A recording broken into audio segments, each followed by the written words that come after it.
Hello Chieftains and welcome back to Live from the Tribe. We hope you had an amazing weekend. Boys volleyball did, as they played in the CIF championship game on Saturday. They are your CIF runner-ups for Division III. Congrats on a great season and a fabulous run in CIF. She is Taylor Collette and I'm Micah Chan, and we have all the news and views for the week of May 15th to the 19th. Thanks for tuning in. Last week, the United States announced a $1.2 billion package to Ukraine with the intent to bolster its air defenses and sustain its artillery ammunition needs. With Ukraine's counteroffensive against Russian forces on the way, Ukraine's ambassador said last week they will openly signal to Russia when the offensive will begin. But weather had delayed military plans. This package includes artillery rounds, air defense, and drone ammunition. With the newest package, the U.S. has committed $37.6 billion in military aid to Ukraine.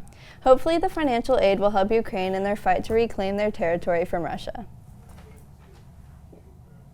The Supreme Court Justice Clarence Thomas and his wife are currently under fire. Earlier in his career, he was a groundbreaker for the color barrier. Now he seems to be a rule breaker. Max Green has more on the situation. The United States Supreme Court has long stood as one of America's most trusted government institutions. However, it appears that positive reputation could be coming to an end, and new ethics rules could be coming to keep justices in check. Supreme Court Justice Clarence Thomas has recently come under fire for possible ethical and legal violations in connection to gifts and income that he did not disclose as required by federal law. It has been revealed that Clarence Thomas received many gifts from billionaire and Republican donor Harlan Crow, including a $19,000 Bible and many luxury trips on Crow's super yacht over the last 2 decades. Clarence Thomas also failed to disclose that a property that he co-owned was sold to Harlan Crow for more than $100,000, and also did not disclose that his wife, Ginny Thomas, received more than $600,000 in income from the Heritage Foundation, a conservative think tank. On top of that undisclosed income, Ginny Thomas has also caused concern due to her support for overturning the 2020 presidential election and advocating for conservative policies at high levels of government.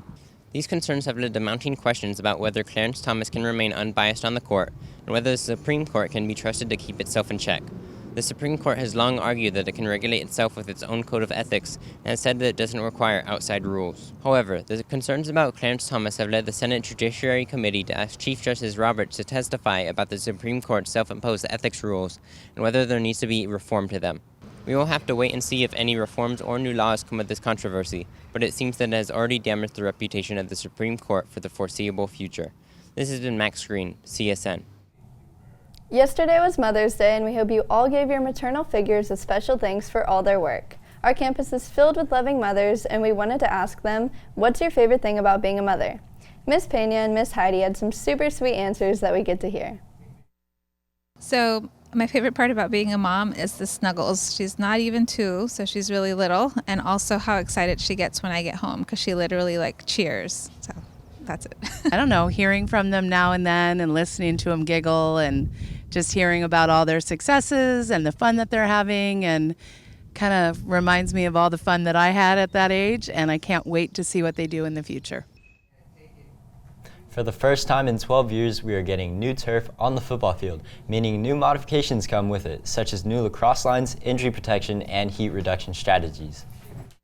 The field is 11 years old. There's been, however many countless athletes running on it. So with the new turf, the fact that it's less compacted, it's going to be more buoyant, which means athletes are going to have less risk of being injured. It reduces the heat as well, so it won't be as hot down on the turf. I remember days where I put my thermometer in the turf and it just said error because it was too hot. So looking forward to that. Trying to cut down on the heat illness injuries as well. We're going to have boys lacrosse lines on there, girls lacrosse lines on there. We'll have field hockey lines on there. As you heard this exciting news from Alfie, there are many benefits from getting a new field. Safety is important here at Clairemont, and getting new turf may not seem important in that aspect, but wore-down turf has a high heat absorption, as well as lower shock absorbance, which contributes to injuries and players' performances in games. How will this new turf affect a team's playing ability? I think that the new turf is going to be great for all of the teams playing. I think for field hockey, it could slow the ball down, same with soccer, but overall it's going to be safer, and anytime you put new turf in, it's going to just make the sport faster and more playable. So, as you heard, construction on the field was long overdue, and by getting it redone, it will help prevent injuries and also be very useful for all the sports teams. But don't worry, seniors, it will be done for graduation, so I'll see you out there when I turn my tassel.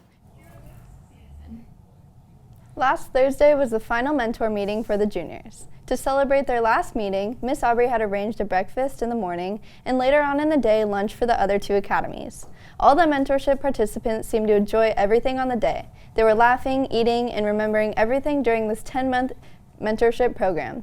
It was a chance for the juniors to express their thanks to their mentors. It was amazing to see these juniors who were scared to talk to their mentors prior to their first meeting. Eventually, the students overcame that fear and got to know their mentors and make a valuable connection in their lives. We hope these experiences continue to influence and inspire them for the future long after they graduate. We would like to thank Miss Aubrey for the organizing mentorship program and giving all juniors this wonderful opportunity. Hey seniors, Prom King and Queen nominations have officially begun. Only seniors can be nominated, and only seniors can vote for who they want to be nominated. Scan the QR code on the screen to fill out the form. All votes have to be in by May 24th, so go ahead and start voting now.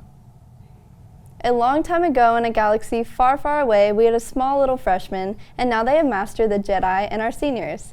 May the Force be with you. It is Star Wars month. Take your lightsabers out and use the Force on the way to graduation. But before that, we have to take a short intermission into hyperspace to the happiest place on Earth, Disneyland. Grad night for the class of 2023 is in action. On May 21st, our seniors will be going to Anaheim to meet the Stormtroopers. Hope they don't get lost in the dark side. The buses will be here and ready to go by 8 a.m., so make sure you are well rested and here on time. This is an all-night event, so make sure you stay wise, respectful, and listen to Yoda. Seniors will be coming back the next day at 5 a.m. Luckily for them, the next day is a free day, so sleep in and get some rest. And make an appearance at the senior bonfire that night. Good luck and have fun, my chosen ones. Have you ever wanted to showcase your hidden skills or talents? Well, now you can. Let's hear from our ASB talent show. Hi, I'm Monica Harper. I'm a senior here at Clairemont and the ASB president. ASB is now putting on a talent show May 25th. I hope you guys can all come out. We're super excited. ASB has been planning this event for a couple of weeks now. We're having auditions this Friday, but potentially another round of auditions the next following Friday. It's super fun. I haven't had a talent show since my elementary school years, so I'm super excited and can't wait to see the cool talents and acts out there. You should go. The date of the talent show will be May 25th at 5 p.m. and held in the auditorium. We hope to see you there on stage. Extravagant going on in any of your classes? Let us know by sending dsparks@cindy.net a quick email.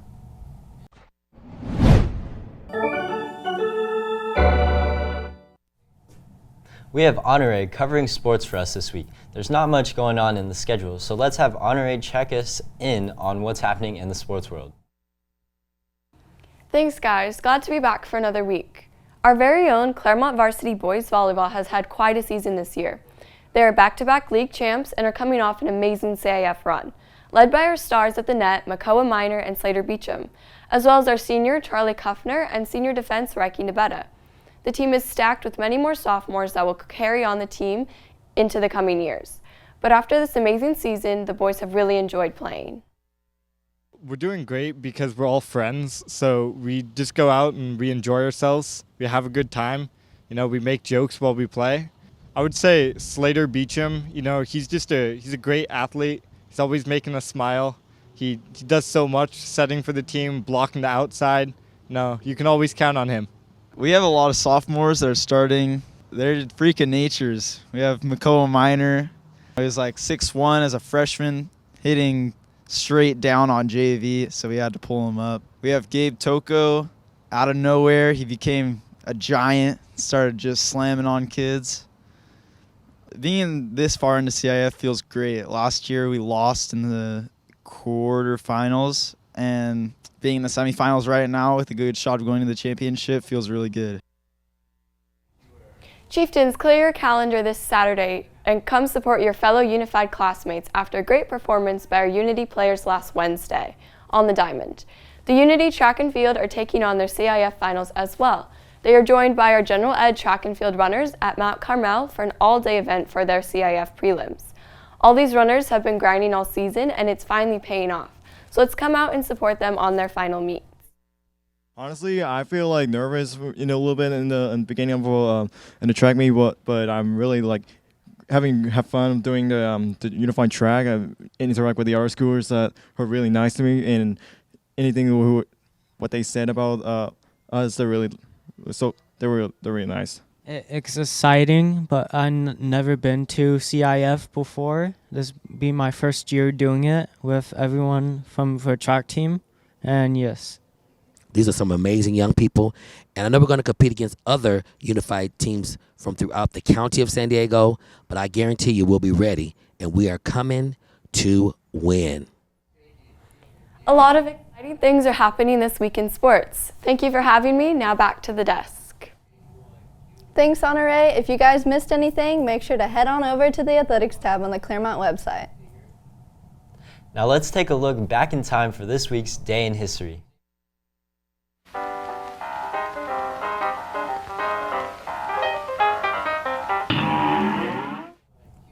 On this day in history, on May 15th, the first McDonald's restaurant was opened in 1940, which means McGriddles have been around for over 80 years. The restaurant was located in San Bernardino, California, and was opened by Maurice and Richard McDonald. Maurice was also known as Mac, which is where the Big Mac name came from. The original menu items were based around barbecue. That's why the brothers initially called their business McDonald's Famous Barbecue. The drive-thru eventually developed into the McDonald's we all know till today. So make sure to celebrate today and get yourself a McFlurry at your local McDonald's.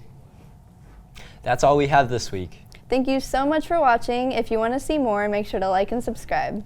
Last Wednesday, we had our annual unified softball game. It was located at our very own softball fields during second period. It was such a lovely day outside, and many students came out to support.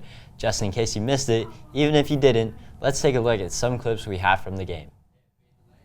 Bye. Bye.